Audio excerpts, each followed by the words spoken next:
Today is August the 8th, 2013. My name is Maggie Vivas Rodriguez, and I am interviewing Clint Wilson for the AEJMC Diversity Oral History interview project. Thank you, Mr. Wilson, for agreeing to this interview. It will be housed at the, is it hot in here to you? No, I'm fine. Okay. It will be housed at the AEJMC Archives in Columbia, South Carolina, or at the Wisconsin Historical Society in Madison, Wisconsin. It hasn't been worked out yet. Okay. And we will probably be posting at least portions of the interview on the internet, and it's going to be used in a lot of different ways. Okay. So I have a series of questions I'm going to ask you, and we can stop anytime you'd like. And if there's anything that you really want to talk about, just let me know. This is kind of a little bit of a freewheeling interview. Okay. So tell me about your early interest in journalism. And I do know a little bit about it because many years ago I read the book that the journalism book that you wrote about the Black press. Yes. Well, I had a sort of early introduction to journalism because my father was an editorial and political cartoonist in the Black press, primarily for the Los Angeles Sentinel and later on the California Eagle. But being an only child and my father being an artist, he worked from home, and he had all these newspapers and things that would come in. He'd read vociferously, and so I was just kind of absorbed in that. You know, my father was interested in this, so I guess I'll be interested too. And so I started writing very early. I remember even in elementary school, I would write stories and things and share them with classmates and all of that. So I had a pretty good idea that that's something I want to do. So I did through high school and college. I started to work on the school paper and become an editor there. And then the big awakening. As a senior in college, that would be at Cal State Los Angeles. The university had a very good track record in placing its top students in media jobs in the area, whether it be the LA Times or the Redondo Daily Breeze or the Long Beach Press Telegram or Pasadena Star News. Anyway, there are a number of daily papers in that era. And so the department chair called me in one day, just a couple of weeks before graduation. And I'm, of course, I know what the topic is, that is, well, we've talked to a number of newspapers, and there are 3 or 4 opportunities for you. But he starts off by saying, well, I've looked around and nobody wants a colored reporter. And so that set me off in another direction. Well, gee, I know I can do this, and I know I do it well. And I have already been, doing it professionally as a college student and even earlier, writing columns and covering stories for the Black press. And so that kind of set me off on the career that I eventually ended up pursuing, which was basically getting to the question, why would somebody who has the talent, everybody acknowledges it, but can't get a job? And yet some of my classmates who weren't nearly as accomplished and who happened not to be Black, or Hispanic, by the way, getting jobs right and left. And so that kind of set a research agenda for me. And so that's really how I got into that. The ironic part is that once I started the career in higher education, suddenly, because I guess the Kerner report comes out and so forth, everybody wants me to work there. I was getting these offers, even in broadcasting, that I never taken a broadcasting course or anything.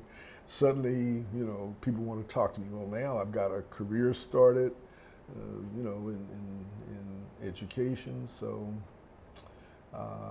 while I took some of those positions as kind of a summer fill-in, or I'd take a sabbatical or something and work for, I did that for AP, for example, and the LA Times. My career basically had been established because I was denied. I've got lots of little questions. What high school are we talking about? Are we Yes. talking about LA? LA, Los Angeles, Fremont High School, Fremont High School. That's And right. what year did you graduate? 1961. What was the racial breakdown at your high school? At Fremont at that time, which was one of the larger schools in Los Angeles Unified School District, my graduating class had 640 some odd students. I would say they were, at that time, about 70% African American, about 25% Latino, and the rest whites. Because by that time, Fremont had just a decade earlier been basically an all-white school. But the flight took place, and Latinos and African Americans, became the population of choice at that school.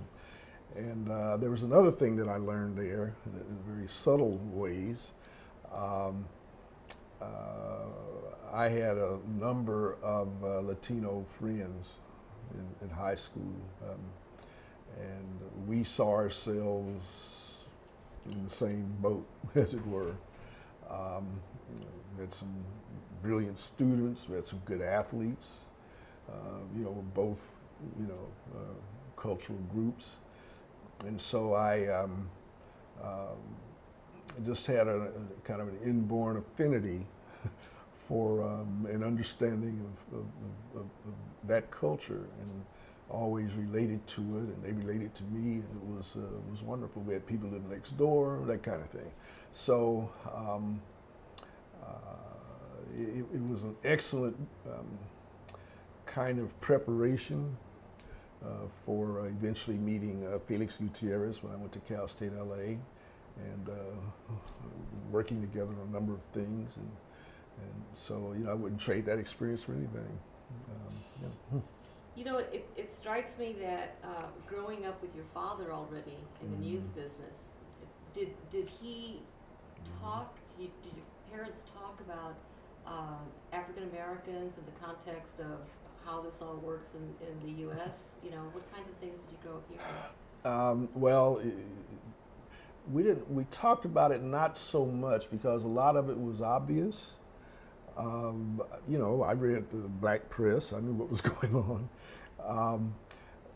So we didn't really have to talk about it much, but he certainly encouraged me to get involved. At a very early age, he make sure you vote, and he would take me to the polls with him, and even 10, 11, 12 years old. So that kind of introduction to the political side of things I was exposed to that. Also, of course, as a cartoonist in black press, he was tackling those issues. Prior to the Watch riots, as they call them, the relationship between the African American community and the Los Angeles Police Department. The fact that they would just kind of hassle us, even in our own neighborhood. You just kind of grow up with that. And, even now I look at the Trayvon Martin situation, and, it's just not a lot different. It's interesting that somebody like me, who came from a middle-class background, who've never been, quote, in trouble or anything, but there have been at least 2 instances in my life growing up where I was hassled by the police guns pointed at my head, etc., just doing nothing. Not involved in any. One time I was in high school, I started working at the Herald Examiner newspaper in Los Angeles, which was competing daily at the time for the LA Times. And I worked in the sports department on the weekends. And I would put the weekend paper to bed on Friday evenings, and worked pretty late, and put it to bed about 12, 1 o'clock, in the morning, and just driving home. No red light running, no speeding, and I just pull over, get out of the car, blah, blah. In another instance, when I was in college, I had a decal in the back of the car. It said Cal State Los Angeles. Pull you over, hassle you. You're one of these smart ends. Go to college, you think you're all that, and that kind of thing. So it's just very commonplace, and a lot of people don't understand. How you can, driving while black is an offense in many instances. So when the watch riots occurred, it was, I wasn't a participant or anything, but I understood, it's frustrations that build in that regard. But back to the original question, yeah, you're aware of the sort of oppression just because you live in that community, in what we call Watts in California. When you were growing up, what did your family, your father in particular, I don't know, what was your mom doing at the time? She was a seamstress. She worked at she was a union seamstress, and she worked downtown in the garment district. And my father, he worked at a bank in the evenings to make sure you had enough income, because you can't do it drawing cartoons for the paper. So that's how he supplemented his income. And I'm an only child, so that was it was the three of us. So did you, did you have an idea of what the solution would be to this? The solution to the discrimination? On the one level, the thought was that we were active in the NAACP, we were active in church. I grew up, in the Cub Scouts, all these kinds of things to kind of socialize one, into hopefully the midstream, and then you go to college, and that's your best shot. There was never, at no time did it even occur to me that high school was the end of my education. I mean, it wasn't even it just wasn't there. And it sort of struck me as sort of a gut level that a large number of the students at Fremont High did not go to college. And yet I knew these people are certainly proficient in the classroom. Now we did have, at that time, they had what you call tracking of students. I have another story about that. And so I was placed in the college prep group. And all of my classmates did go to college. I mean, in that group, they've gone on to be very accomplished people, lawyers, doctors, etc.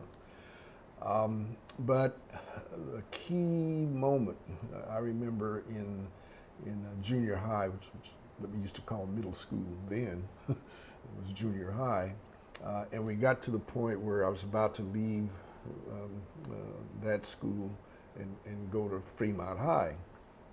And we all met with counselors, and the idea was like, what curriculum are you going to pursue at Fremont? So the counselor, by the way, these are all, white people.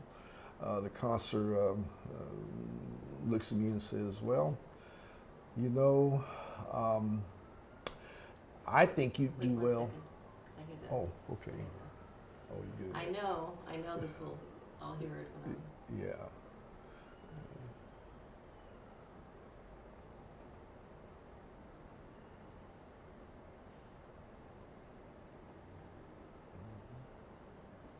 I sure hate it when that happens, Happens, and you're yeah. trying to edit and you can Yeah. hear it.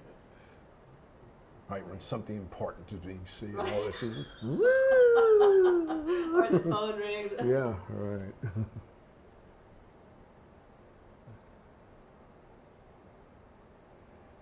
sure lasts a long time. And Okay. I can't hear I'm much sorry. of it. Okay, You're we'll tell you hearing about the counselor. right, the counselor. concert in junior high. And so she says to Sorry, me, this is junior high or high school? this is junior high, en route to high school, about to, and determining what course of study you're going to take at Fremont. So she looks at me and she's, you know, I'm black, and most of the students there were black or Latino in my junior high. And she says, well, I think you might do well. Which do you prefer?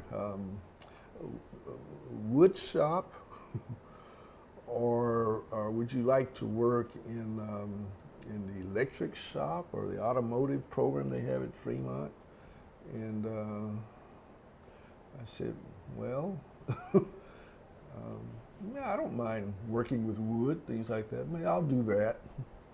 And then when my parents found out that, and they went to the school and like, why would you be putting him into these vocational programs at Fremont? You know, all of his test scores, all this indicates he should be able to do okay in the college prep, you know. And so they got it changed, and that's how I ended up having to take, but you know, for me as a kid, you know, I'm just kind of, that's the easy way out. No more algebra, no more, no more biology and physiology, chemistry. Wow, that'd be great. You know, just kind of work on cars all day or whatever. But that was the nature of the beast at that time. That even if you had the intellectual capacity to do something beyond vocational things, they were going to steer you in that direction. So I remember that. I didn't think about that much until after I, you know, went through and was reflecting, you know, how things were. I'll tell you another incident while we're on this racial thing. When I got to, we didn't have a lot of money. I mean, but one of the things about California is you had options at that time. You could go to community college, and for little or nothing, you know, can work your way up. So I went to community college, LA City College, and then transferred to Cal State LA. No, at Los Angeles City College, I became a journalism major, worked my way up, and we had elections for editor-in-chief for that last year. And the editor was always selected by the staff, and people would run for the position. It was myself and one white student who was a candidate who wasn't nearly as polished or dedicated to journalism as you might think, just an average student. And and I was the only black student in the class, by the way, but they were all telling me, you know, you're going to be the next editor, and clearly we're all voting for you. And so election day came, and the original word we got was that there'd be a staff meeting about 1 o'clock in the afternoon, and the advisor would come and announce who the new editor was going to be. And 1 o'clock came, 2 o'clock came, 3 o'clock came. So finally around 3:30, Well, they're going to have that staff meeting. So we all gather, and the woman who was chair of the department made an interesting announcement. She says, well, it was a very close election, but so-and-so is going to be the new editor. Not, there was an election and so-and-so won. And I thought that was kind of strange. I thought it was strange also that it would take so long. You know, the other students are like looking in amazement, you know, how could this be? How could it even be close? And they were coming to me, what happened? Well, I don't know. And then in my mind, because this was my first experience being around a majority white, you know, environment. I was the only black student in the program. And so I thought to myself, well, this is racism at its best. The students are saying one thing, but when they got into that booth or whatever to do a secret ballot, they all voted for, you know, or at least enough of them did to give it to the other guy. Put a pin on that. I subsequently, but she announced, because the election was so close, we're going to make Clint the managing editor of the paper. Normally, the editor-in-chief picks the staff, but this time we're going to do it differently. We're going to make him the managing editor, and this other student has consented to go along with that. Okay, fast forward, we go through college, I get my degrees, working on a doctorate, and I'm teaching at Cal State LA. This is many years later, and one of my colleagues at Cal State LA on the faculty was had formerly been on the faculty at LA City College when I was a student there. And so we're having informal conversation one day, and he says, yeah, and we're maybe talking about racial matters or whatever. He says, yeah, he says, you know, I never will forget the way, you know, they kept you from being editor back at LA City College. And I says, well, what do you mean? He says, well, we had a faculty meeting, and the chairman, I won't give her name, told the faculty that you had won in a landslide, but that she was determined that there would never be African-American editor as long as she was teaching and heading that department. And I was just like, whoa, but it just confirms, you know. And I said, well, I never knew that. I mean, I had suspicions, and then I thought maybe the students lied or whatever. But he said, oh, no. He says, I thought you would figure that out. But no, she wrestled with how she was going to make sure you weren't the editor. And so you go through these things throughout life, and it just suggests to you that that's a fascinating subject to study, you know, and because communication is so important to marginalized communities in society. If you don't have a voice and you can't do it within a kind of a mainstream environment because they're going to keep you out of it, you're basically subject to whatever news they want to report about your community. And so that's what triggered everything. A couple of real quick questions. But what was the level of education of your parents? High school for both of them. Yeah. And what kinds of stories were you working on? The stories that you were working on in high school and then at community college and then Cal State LA, did you concentrate on stories about African Americans or?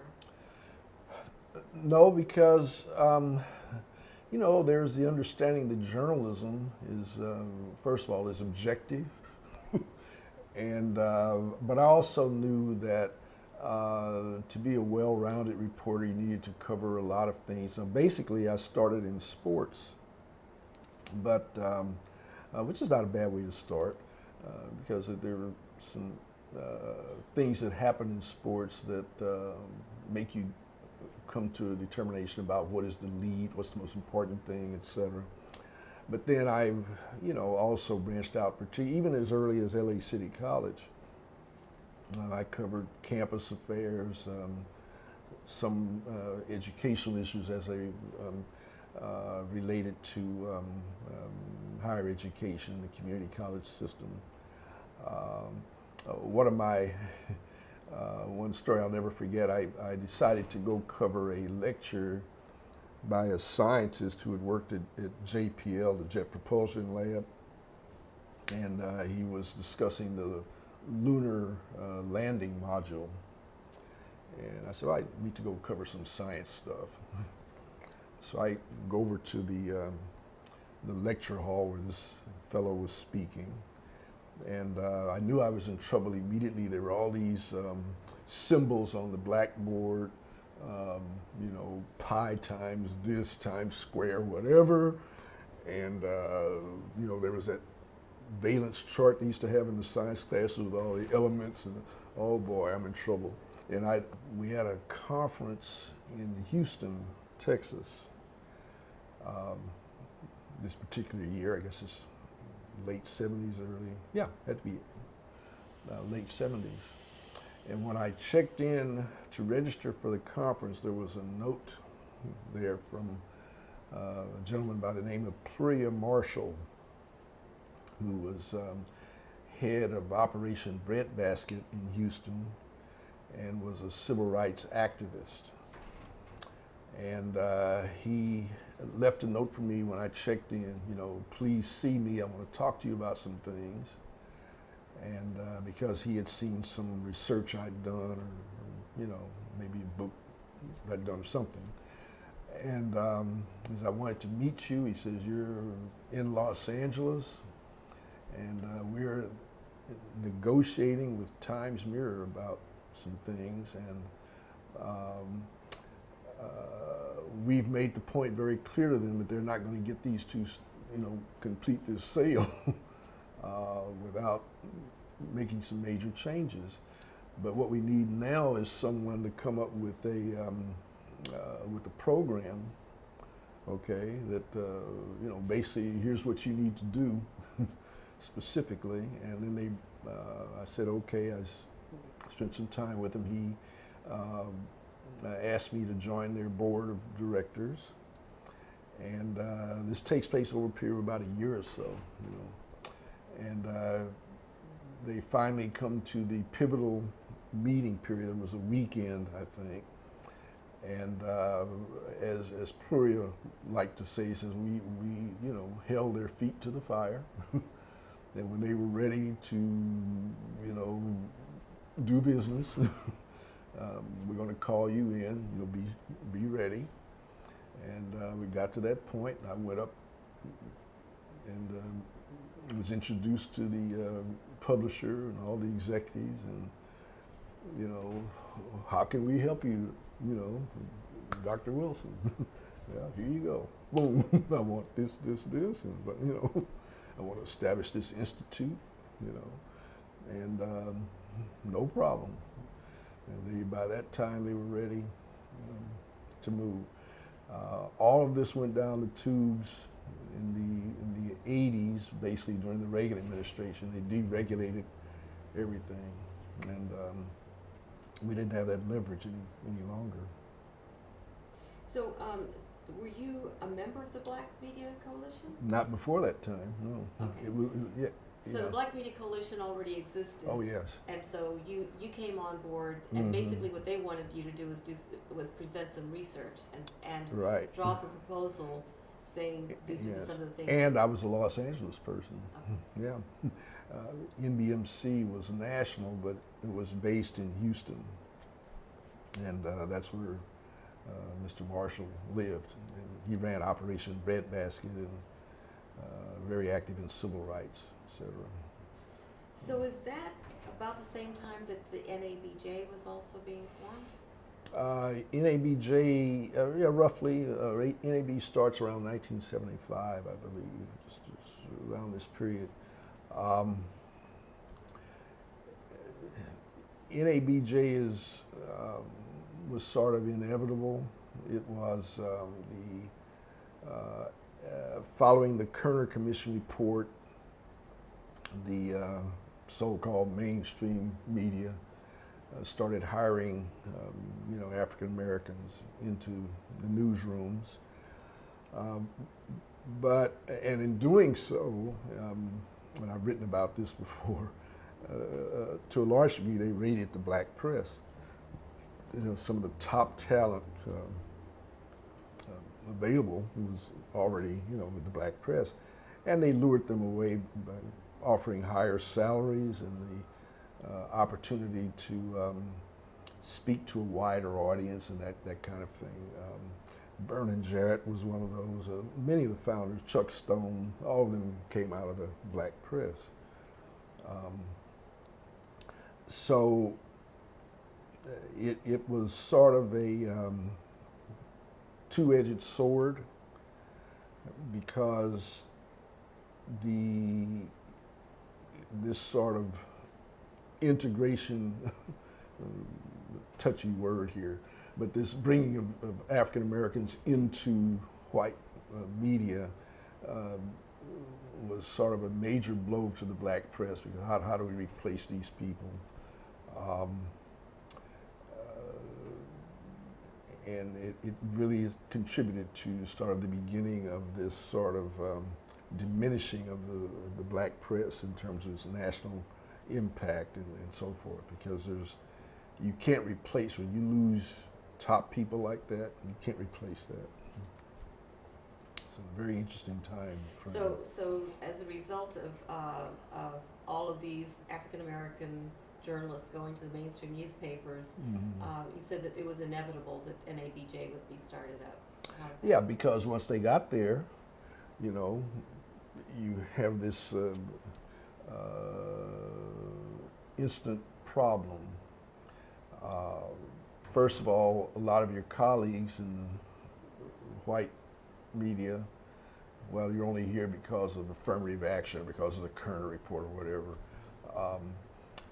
You're also limited in terms of the kinds of stories you get to cover. You're not getting advancement up the ranks as fast as some of the white colleagues and those kinds of issues.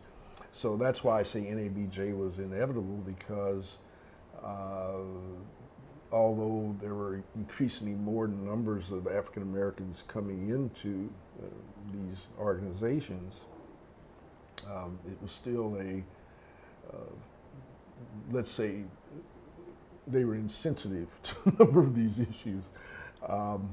And it created friction. You had, early on, there were a number of instances. There was one at AP, I think, in New York. The Washington Post had issues. LA Times, meeting with the editor, and the kind of assignments were given, kinds of stories we're not allowed to do, that ideas that come up and never see the light of day. So they became, or NABJ became, an institution or body in which those individual journalists could address those concerns in a collective kind of way. No one person's job is at stake, because you say, well, NABJ says, or critical of this or that.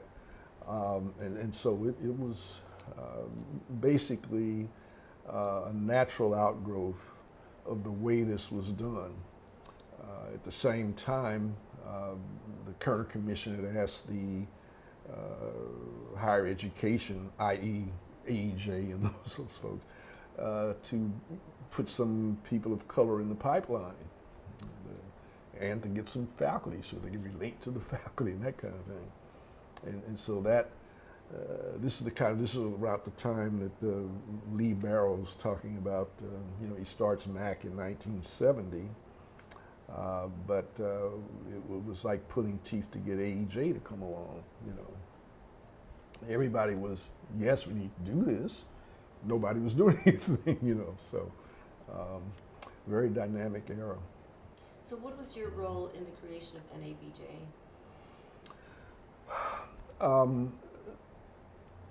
only on the local level. I was a founder of the Black Journalists Association of Southern California, which is the NABJ chapter in Los Angeles.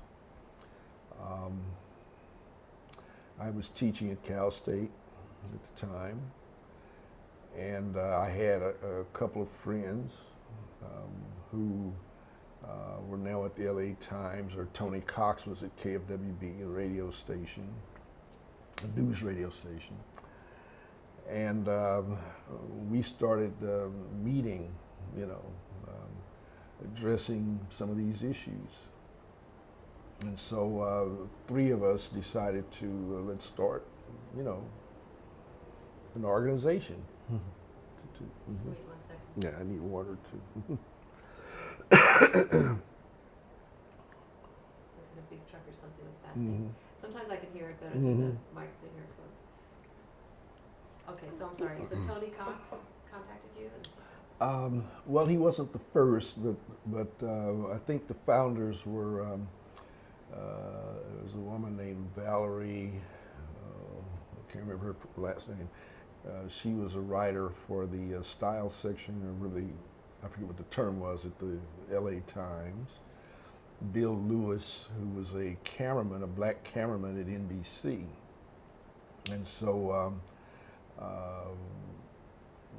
the 3 of us started talking, and we, organized a meeting, and we were able to get the organization started successfully, and then we applied to be a part of the national group. And it's still going today. I'm very, very proud of that. They've hosted a couple of the national NABJ meetings, conventions and stuff like that, so it's been a very successful effort. I got to go back a little bit and ask some of the questions. When you were working at the Pasadena paper and also at the Herald Examiner, were there any stories that you remember covering, either reporting or editing, that you felt really advanced the cause of diversity? Advanced the cause, yeah, in a negative way. The one that stands out in my mind, there are always these kind of daily things. Remember, I was working the desk then, which was important because things came across that, for example, there were a couple of things that struck me at the Times. One was how sexist it was. And we had a woman, a black woman, who joined the desk, and the fellows felt free to make comments about her of a sexual nature or other competency or whatever in my presence, as if I'm to go along with this. And pretty soon they got the message that we can't joke with him about those things. So that struck me from that perspective.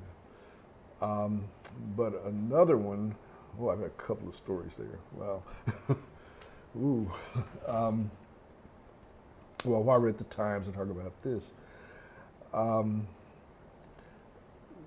A story came across my desk from a very well-respected, long-time city-side beat writer.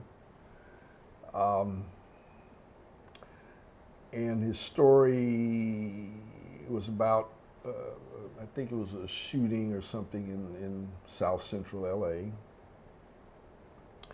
And it was just full of, the perspective seemed to be this is a gang incident. And, I looked at it, I said, the facts don't seem to suggest to me that this is just a domestic thing, People get shot over things other than gang warfare. The whole community is not comprised of gangs. And as I looked at his sources, there was one cop who said, yeah, I think it's a gang thing. I asked the reporter about it. Says, you know, is there any other reason that you think this is gang related? Yeah, the cop told me that. So that's not enough for me. You know, I grew up in the community. It does not seem like gang stuff, you know. So I took it out. I just excised that graph. Paper comes out the next day and he's livid. Goes to the ME. How dare him take my stuff out of it, you know. But that passed. But I remember that incident very clearly. But let me give you one at there was a summer that I worked at AP. And this would be, let's see, this would be in the 80s, early 80s, while I was at USC, in fact, teaching. A story comes across the wire, a news advisory comes across the wire, and I get it, and it says that the LA County Health Department is going to have a news conference today at such a time to discuss the deaths of 5 Hispanics in East Los Angeles. And I said, oh, that's 5 people? And it didn't suggest violence or anything like that, just a story, and it was the health people doing it. So I immediately alert the editor's desk, said, you know, we got to cover this. You make sure you send somebody out there. This seems kind of important. Well, they didn't do anything. And so later that day, you know, we always monitored the local TV news operations. We see on the TV that the lead story for the 5 o'clock news was about apparently something called listeria, which had been because of some tainted cheese products in that community. Was, you know, it killed these people, and there was an alert. And so I, you know, say, I mean, I never saw a story move. I don't know who they sent to cover this, but they looked and they saw this on television screen, and the place just like, what? Why didn't we? Why were, you know, we're the AP. We should have, you know. So then they want to come back. Wilson, you were on the desk when this came out. I say, well, I told you, you know, clearly, you know. And they recognized they blew that story. I think before it ended, 13 people died. And the point that, and I just made the point subtly because I can do this. I'm going back to the classroom. I says, you're not sensitive. You know, the key thing here is that this happened in East LA. I told you this was important. Anytime 5 people anywhere die, you know, you need to get on it. You know, that's basic news 101. And there's no way you can get out of this because I clearly alerted you. And they said, yeah, about 2 or 3 days later, the editor called me and he says, you know, I'm sorry, it's clear that you did tell so-and-so to get on it. And he dropped the ball. But what's amazing to me is that attitude, that mentality. Well, it's not, that happens in Beverly Hills? Whoa, all right. And so that experience, working in those news organizations, was very instructive because it told me how things worked and why certain stories are covered, certain ones are not, okay? I would hope things are better now, but sometimes, you know, I don't think Trayvon Martin is isolated, okay, in various ways. I mean, certainly in some of the details, but, you know, there's a movie out now, Fruitvale Station, about the one in Oakland where the young man is killed, you know, by the BART police up there, not armed, anything. I mean, these things you don't want to say happen all the time, but they're not infrequent.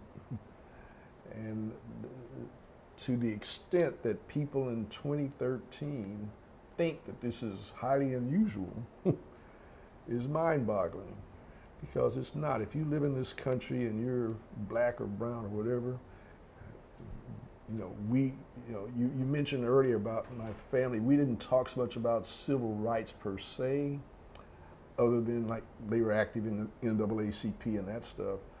But I was always told when the cops, not if, when the cops approach you or whatever, don't give them any hassle. Do what they tell you to do, because they're the authorities. They can do whatever they want with you, and you do something, and when we find out, it's after the fact. and that's, you just grow up that way, if you want to survive. When you brought up at the AP and this at the Pasadena paper that you felt people were treated differently, or stories were treated differently, how receptive were they? Were your colleagues and also your supervisors? I think the younger colleagues were pretty, they would listen, the older ones, kind of resentful. First of all, what are you doing over there? I've been here for 30 years and I'm not on the desk, that kind of stuff. But I saw a kind of dichotomy there. The key there was that the editor, who was trying to meet some kind of standard of equality that somebody said in the Pasadena Star News was a Knight Ridder paper. And so whether his heart was in it or not, he, clearly said, we got to have somebody black around here, and so he deflected a lot, I think, from that standpoint. But yeah, the reception generally among colleagues, if you want to call them that, was not that warm. There was an incident at another incident at the LA Times where I wrote what was an op-ed piece or just a letter to the editor. There was a story, and there was a writer they had brought in from the Washington Post named Austin Scott, and who ended up being in our black journalist group. The Times wrote a series of stories about black criminal gangs leaving Watts, in particular a housing development called Nickerson Gardens, which was walking distance from my house where I grew up and where my parents are still living. That they would go and commit crimes. They do burglaries, hold up liquor stores, stuff like that, get back on the freeway and back to the public housing where they lived. And the headline of the story the first day was marauders from South LA invade, etc. And I was just like, what? The Times had spent a lot of money setting up a sort of a dummy storefront across the street from Nickerson Gardens, had reporters in there kind of looking, glasses and all that, theoretically to notice people leaving, presumably getting on this freeway. They call this freeway Nairobi Highway in print. This is what they were calling it.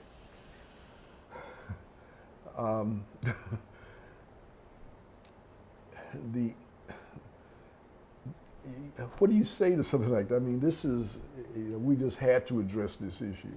Anyway, I wrote I think it was a letter to the editor about this, and while I was still working the desk, and boy, I was just like ostracized. Well,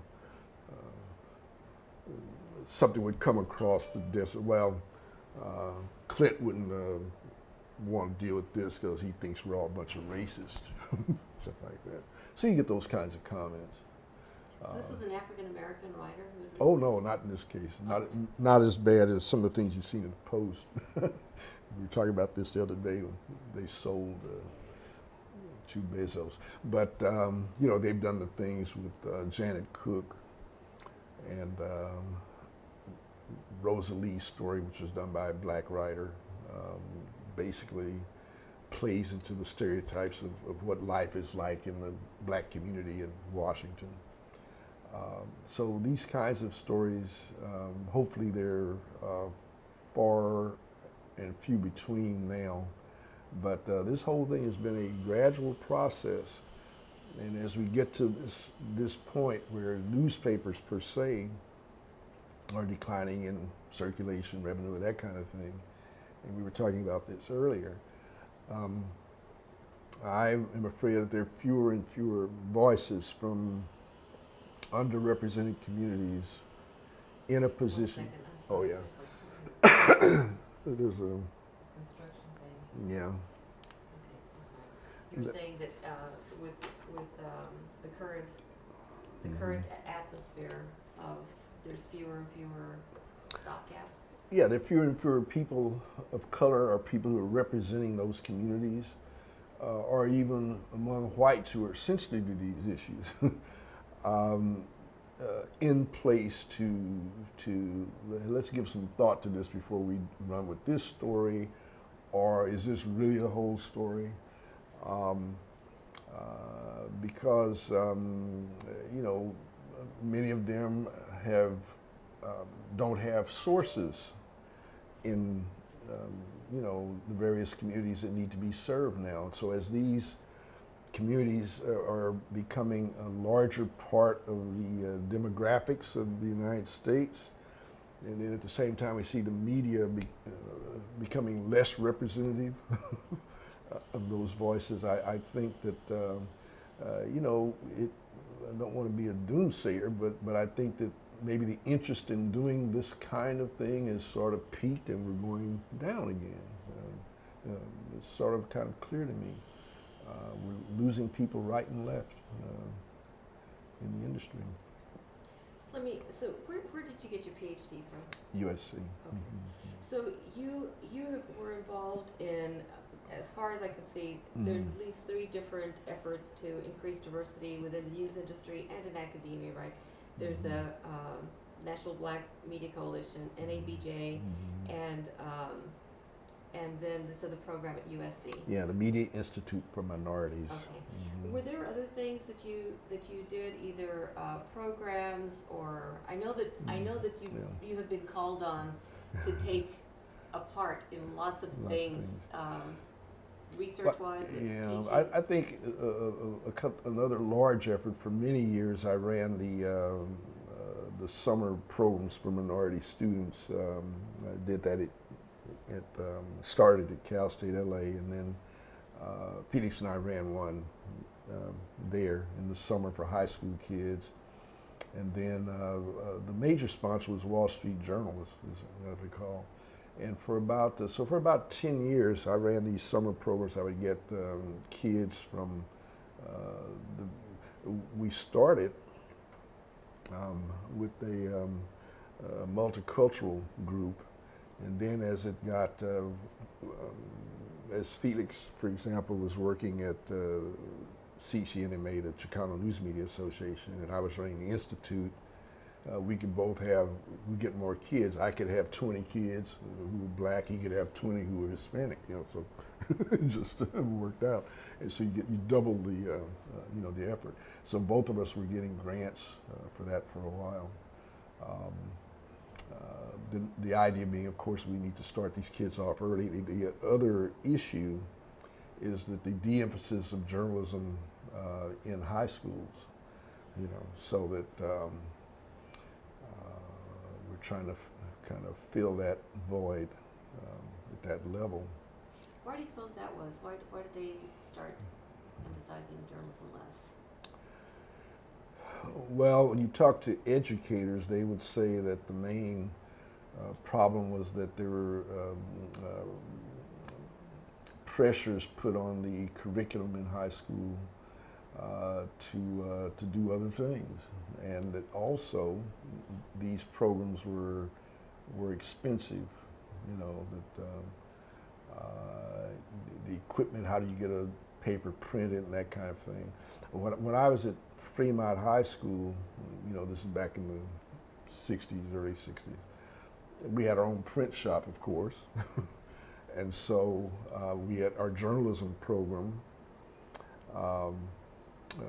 wrote the articles, and the print shop printed the paper, and the paper came out every Friday. And the students, at the beginning of every school year, they had the option of, for only 50 cents, subscribing to the paper. And so some revenue came in that way, not a great deal, but the print shop on campus, they're teaching this craft and so forth. So it all made sense. But not many high schools had print shops on campus, etc. So they were having to find other means or just not have a paper at all, that kind of thing. So there was no, but again, that would only be true in certain high schools in the district. Now, if you were in a more affluent area, same LA public unified system, you did have access to those things. So this thing's repeating itself in another format. Of course, now you can just use the internet and you have. Now unlimited. but maybe they don't have proper training in the ethics or repertorial skills or what's worth reporting and what's not. I forgot where we were. Let me get another sip of water. So where we were was we were talking about teaching and how you started to realize that with the book. So that book now has sold how many copies? Well, we're in our 4th edition. There are changes in each edition. I don't really know what the total aggregate number of sales have been. I'd have to add up my little statements, but it's done very well. And I think the last time, I think the editor there told me that more than 100 colleges and universities use the book, and anecdotally, people tell me all the time, "Well, I use your book," and so it's been very rewarding in that sense. And also, what's rewarding is that it sort of laid the groundwork for that whole field of endeavor, so that helps people coming behind to be able to publish in this area and build their portfolios and get tenure and so forth. And so that's the main thing, because at least it's out there. It's the combination of having sort of a diversity standard and accreditation. I say that because I don't know of anybody that's lost their accreditation because they didn't have, this. But at least there's something in writing that says you need to pay attention to this area with respect to the faculty and the student body. Specifically with respect to the faculty, I think the first piece I ever wrote academically I was something I did in Journalism Educator. I was at Cal State LA, and I'd done some research about black journalism students, I'm trying to remember the name. It was something like "What to Do with the Black Journalism Student," something like that. And it started reflecting my experience. Well, you get these people here, they get the degree, now what? Not being hired. What's this about? And then you start to track such things as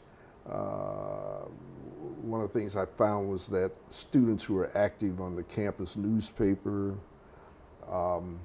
had the best opportunities for getting jobs upon graduation. And then obviously in those that had internships, et cetera. But then you look at the student body, and there are very few. I mean, like even the case with Felix and I, we're the only ones at Cal State LA. And even in my case, you can't get the job.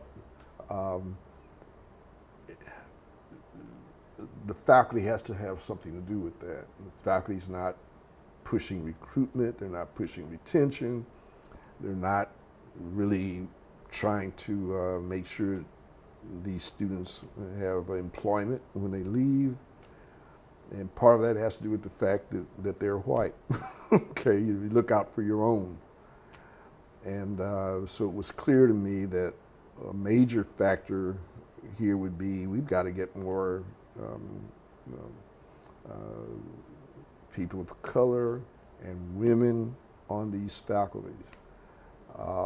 And that's been made some inroads, but it's a work in progress still.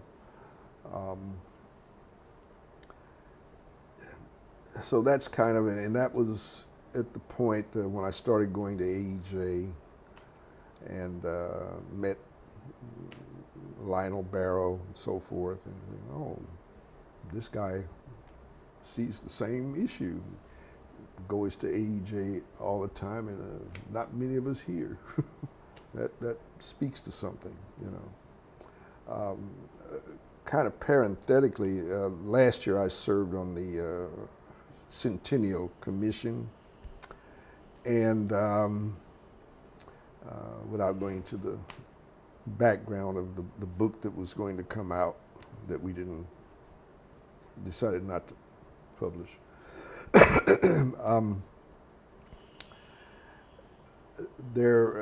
Armistead Pride, who was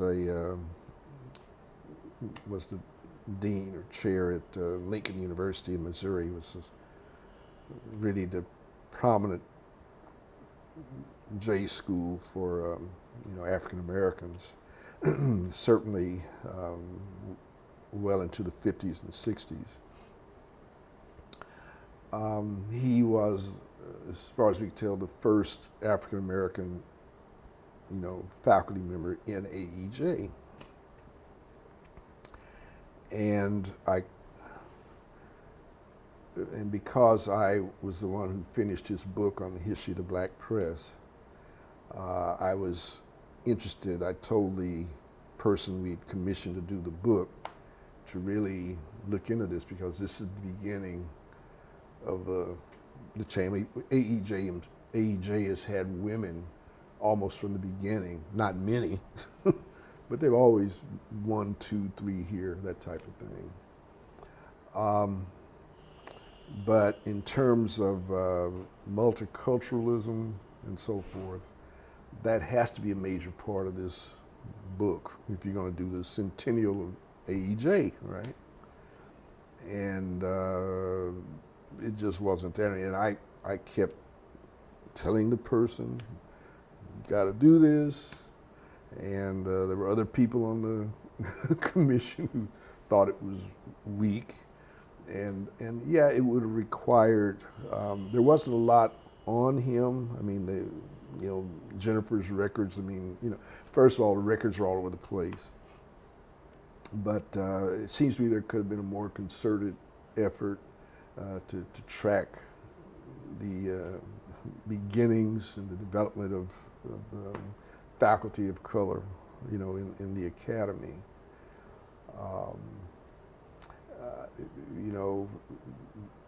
As recently, well, let's see, this was in 78,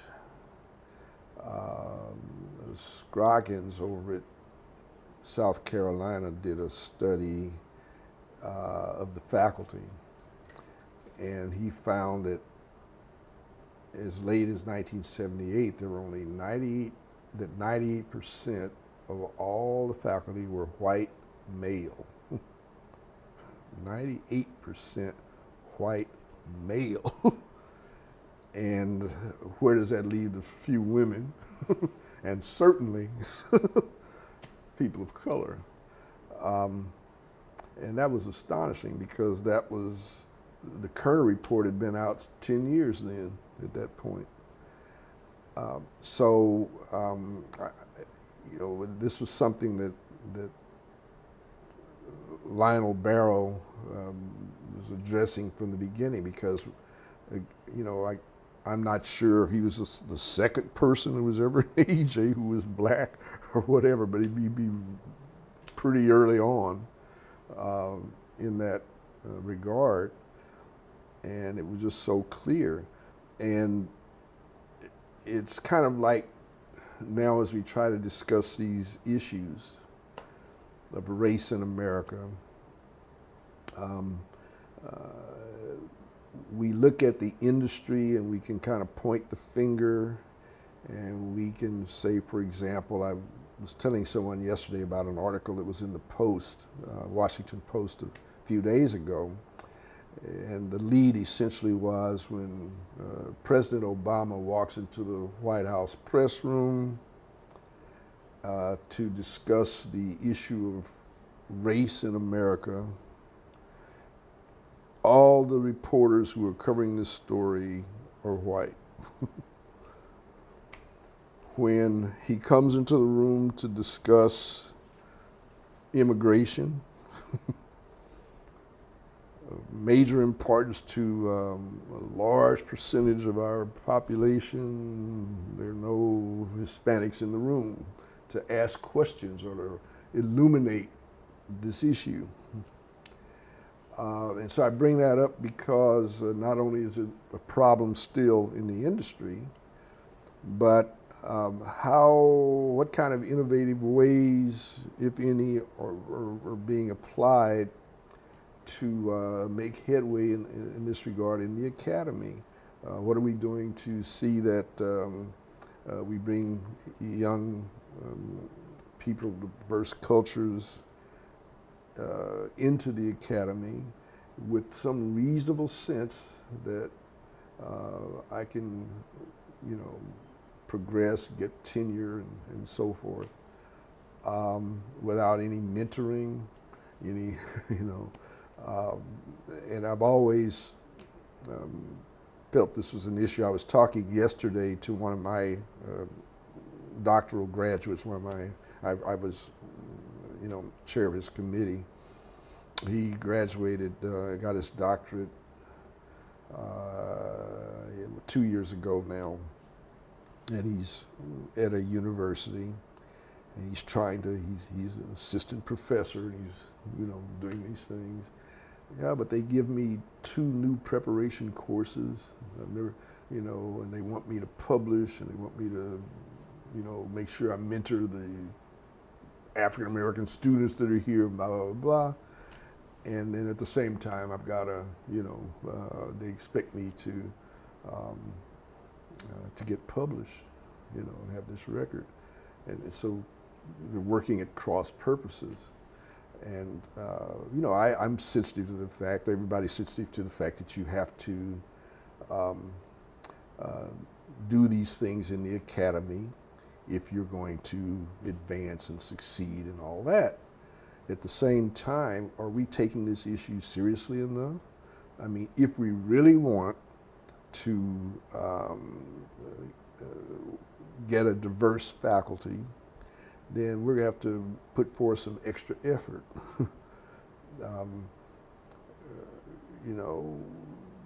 Maybe you could lighten that teaching load a little bit, or some extra mentoring or something to make sure this person doesn't get lost in the system. So it's really no different than the industry's situation. It's not enough to just kind of give lip service to it, hire a person here or there, and then put all these extra expectations on them that nobody else in the organization has to address, and then say, and then say, well, we're really trying to make headway here. This takes extraordinary effort on the part of those in power, if you will, to see that this happens, because it's not going to just happen. Okay, what incentive is there for somebody to go through all of this when there's no real commitment in the part, other than hopefully they can report to Lee Becker that we got some more. We hired a faculty member last year, and then 3-4 years later, whatever happened to that faculty member you hired? Well, they went on to whatever, or went into PR or whatever. I mean, because after all, we're talking about bright people who have options. They want to be successful in the field, but there's show some effort, people. Give us. I'm not, when I talk about this, people think that, well, you just want them. They don't have to be qualified and that kind of thing. It's not about that. It's that who needs more than anybody to have these people on your faculty, and when you get one, that's like a precious jewel. You need to nurture this and help this person, along, because let's face it, you don't have a great track record. It's hard to get people. I mean, my graduate students, at Howard, is there going to be a job for me? I'm spending this money in tuition. My parents or my boyfriend or whatever, why are you doing this when, so there are pressures on these folks. And I think the Academy's got to realize that. Let me ask you this. When you were in graduate school, did you have to get a lot of loans to get your PhD? No, I was very fortunate. One of the pieces that were missing there is that I was in the military for 3 years, active duty, and I used that. That's how I got to USC, because I could afford the tuition at Cal State LA and get them, BA, but I used the GI Bill to go to USC to get both the master's, which was a year and a half, and then the doctorate. So that was crucial, for me in that regard. But again, there was I was the only black student in the program, both at the master's level and at the doctorate. And the doctorate is in higher ed administration. So I've got to ask you these questions because we've got to make sure that everybody cover gets everything. Yeah. Sure. So I know about to what extent I am going to ask you about going to Howard, but to what extent has your teaching involved diversity? How many of your classes focus on diversity, and even in classes that aren't like about diversity, they all must include? Now you're talking about at Howard or in the general, USC or what? Yeah, in general. Well, the Howard experience is much different, but let's just take it all the way through. At Cal State LA, just a regular curriculum. I taught, because I had experience in the newsroom, I taught news writing and reporting. Early on, I had an affinity for history of media because, again, that ties in. How did things get like this? There are no black folks or anybody of color working in this industry, It's not like we don't go to school and can't write and that stuff. Anyway, so I taught history, but just regular general history. And one of the things that attracted me there was that when I took history courses, there was, nothing about African Americans in journalism, Latinos in journalism. I mean, nothing. And so it was clear to me that what the message is, these people are not important, and yet I know that there's always been media serving our communities. They have to have some kind of historical role or purpose, to exist and to succeed.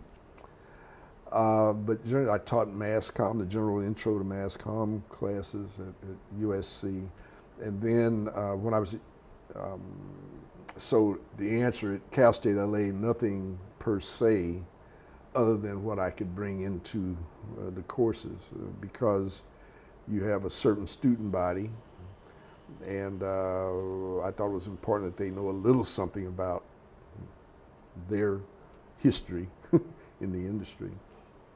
At USC, we had to start our own course,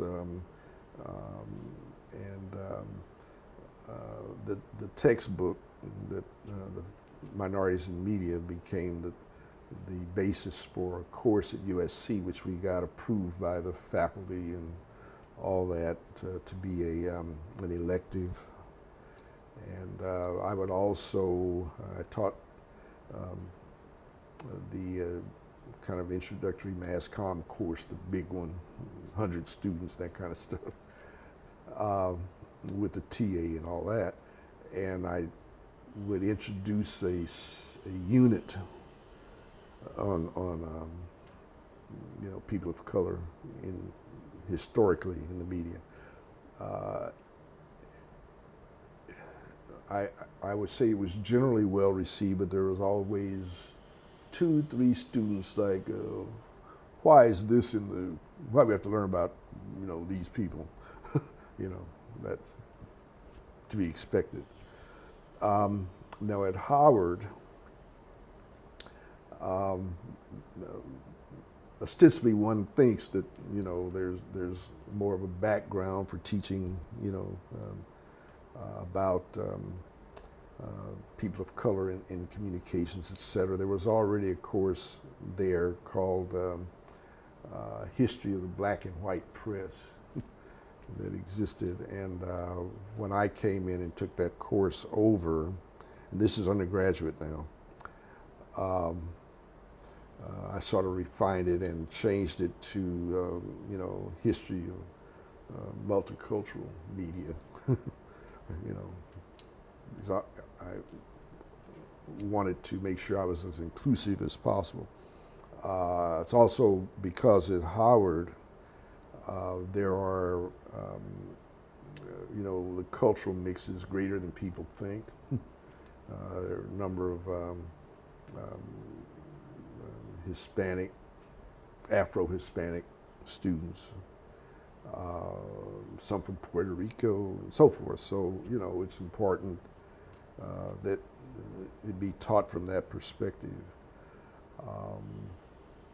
I do teach every couple of years as a special course, because now I'm strictly, starting this year in fact, I'm strictly doing graduate courses. I've been doing one undergraduate and a couple of graduate courses. Now as I segue toward retirement, I'm doing graduate courses.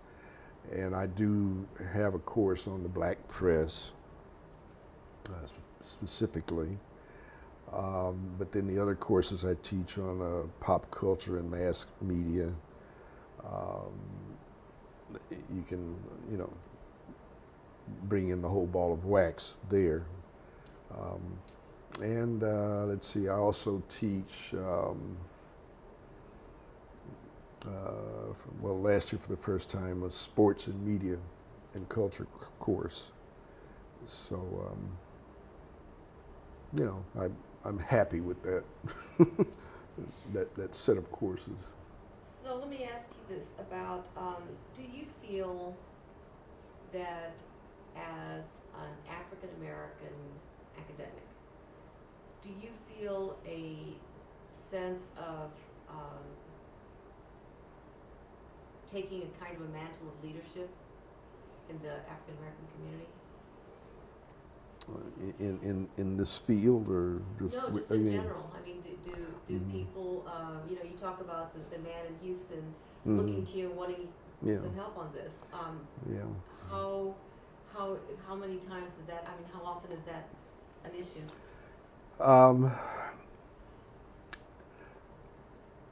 Yeah, quite. You know, it's interesting. It's kind of like both ways. I mean, I get a number of inquiries and things like that, you know, from the kind of establishment media, primarily around um, Black History Month. People know I've written this book on Black press, and, and so I get a lot of media inquiries at that point. Now on the other side, I did serve. I just came off a couple of years ago of serving 5 years on the board of the NNPA, which is the Black Press, and I was a board of directors of their foundation. And a number of those publishers come to me for all kinds of things. You know, they want to know about the history of their own particular paper, if it's been around for a while. Also, could I write a history? They're getting ready to have their 50th anniversary. Could I write about something about that? Done a couple of NPR type interviews, things like that. You know. But as far as people in the community, do they seek Oh, you the out community. to? No. Now, that's another. At USC, I did more of that because there was sort of one of the little. I think I had a couple of seminars for the community about how to deal with the media. Sometimes, like a church group or something, say, you know, how can we get word out about things that are positive in the community and that kind of thing. Yeah, so there was a lot of that there. Here, not so much, but in LA, quite a bit of that. Yeah. Why do you suppose that is? Well, the interesting thing, there is I guess the best word, there is a distrust of general audience media in the community.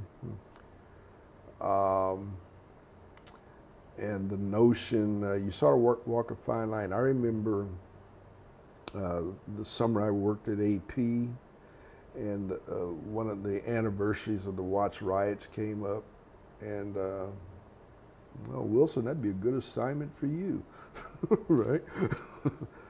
And so in doing that, going around talking to people, I went over to Nickerson Gardens, and there was a lot of distrust because I was representing AP, you know. And it takes a while to, you know, talk to people and kind of say, hey, I'm really, you know, this is a way for you to get your story, your feelings out. You know, I may work for the enemy, but I'm representing you. You know, let me know about it. So yeah, it's an interesting kind of thing. Yeah. So would you say that that's wearing two hats, or is the other possible explanation that the ultimate responsibility you have is really to the readership? Oh, I think it's all about the readership, because anything I do is filtered through my cultural experience. The kinds of things I decide to put in an article, things I leave out, either way, I think have an influence. There's no question that either as an editor or as a reporter, and I don't think I'm different from whites in that respect, you know, I decide what gets in here, you know. If something seems too stereotypical or does not going to cause someone to just say, well, yeah, this is what black people do, this is how they are, kind of thing. I want them to see causal things. How did it get to be this way? Why is this happening? Which I never saw in the reporting you know, from other people. So I think that it's, well, I think not just mine, I think it's the responsibility of all reporters to be accurate in that sense. I know years ago I've written something about the fact that I believe that in many instances, even well-meaning white reporters, when they go into our communities, that's like going to a foreign venue. Don't know anybody there. You come in with your prejudices. You know, it's almost like sending an American reporter to Afghanistan who doesn't know anything about the background there or anything, and just starts writing away without any sense of culture, history, any of that. You know, I mean, so a lot of that, I think that's subtle, but to me, it is fundamental reporting. That my job, whether it's reporting or editing, is to present the truth as I see it. And when you only have a part of the truth, I always tell my students, you know, there's a reason when you go to court and you raise your right hand and they say, you swear to tell the truth, the whole truth, and nothing but the truth, you know. Think about that. Those are three different things. Okay. And much of the reporting that goes on is true, but it's not the whole truth. You know? And there's nothing but the truth. Some of this, you know. And so I think that kind of reporting, that kind of perspective is the absolute ultimate epitome of solid reporting, and we don't get that if we don't have a cultural understanding. You know, if times when I've had to do stories in the Latino community or whatever, you know, I remember I was being brought up in journalism and so forth. You know, you get the story, you don't let them see it, you do. I don't, you know, I have no problem going back, but here's what I'm going to say. Is this really, you know, because I want to be accurate here and I want to get a sense, you know, of what the issue is here. And I don't want to just, you know, gloss over it. And I just think those, I'd like to think that almost all of our reporters of color, and I think women, same thing, see things, you know, I think we have that sort of sense of obligation to do that. At least I like to think that. You know. We're going to run out of time, so I want to make sure that I get some of these in. But quickly, if where do you think we would be if there had been no Kerner Commission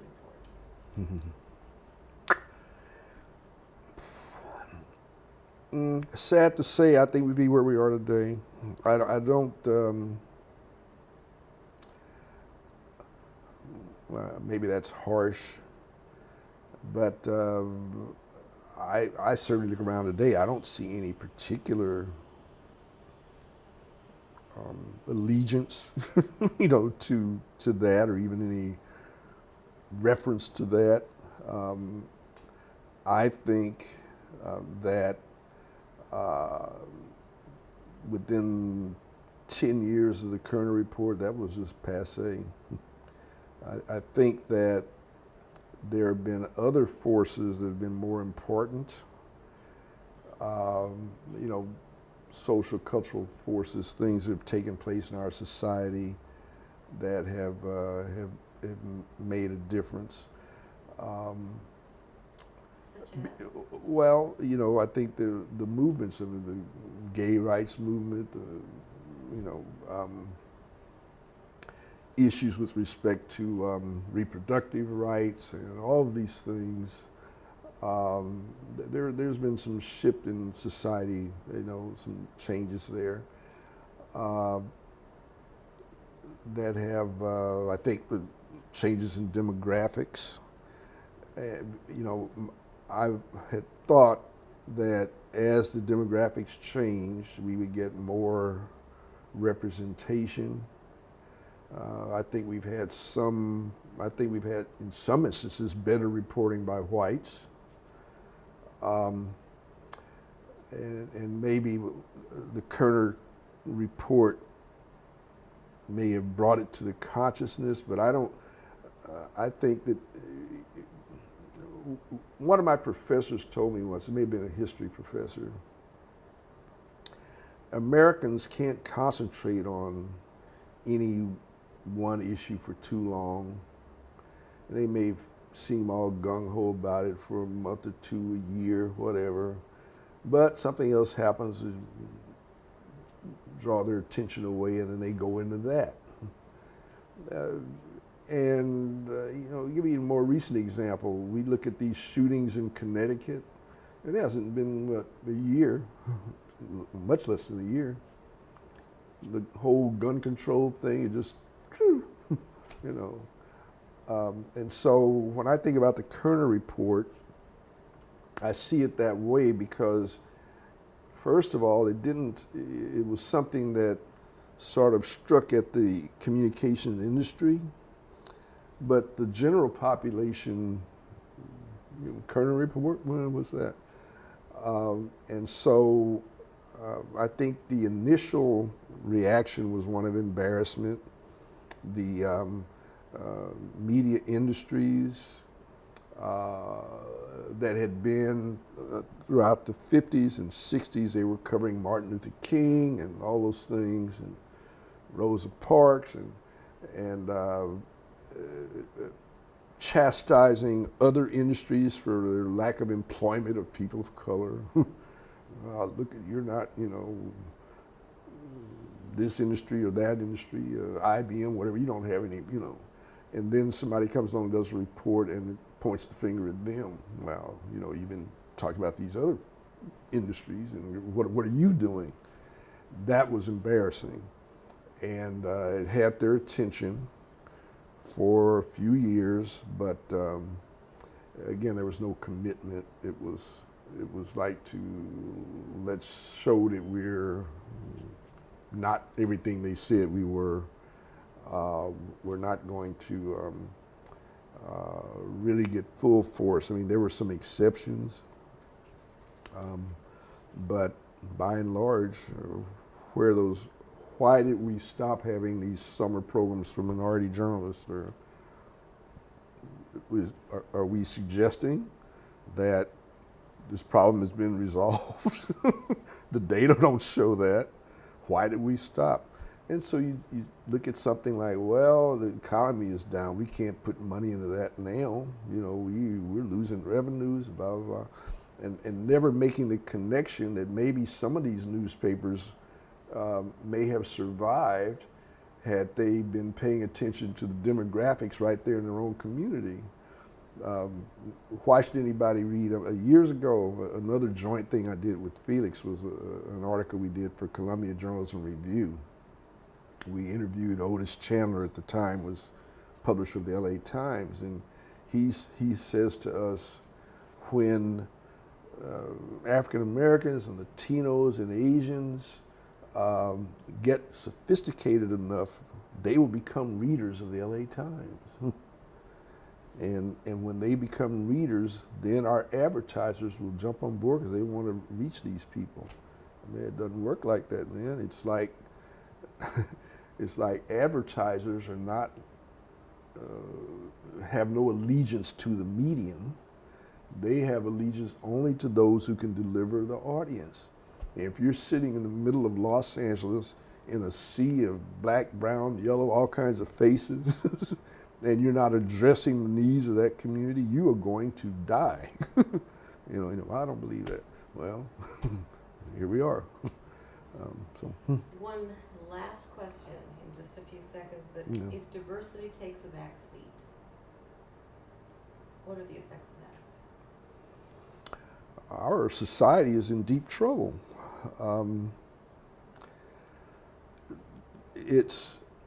I think the salvation, two things, because the demographics are changing dramatically,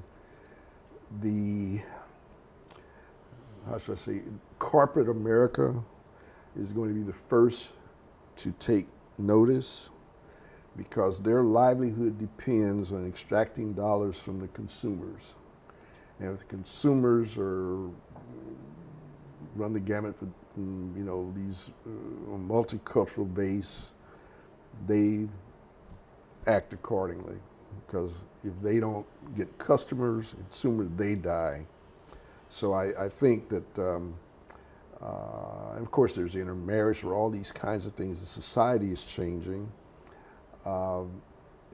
Media that don't change will be in trouble. My concern right now, we talked about this a little earlier, is that I'm not sure that some of these digital media operations are as interested in multiculturalism as they might be or should be.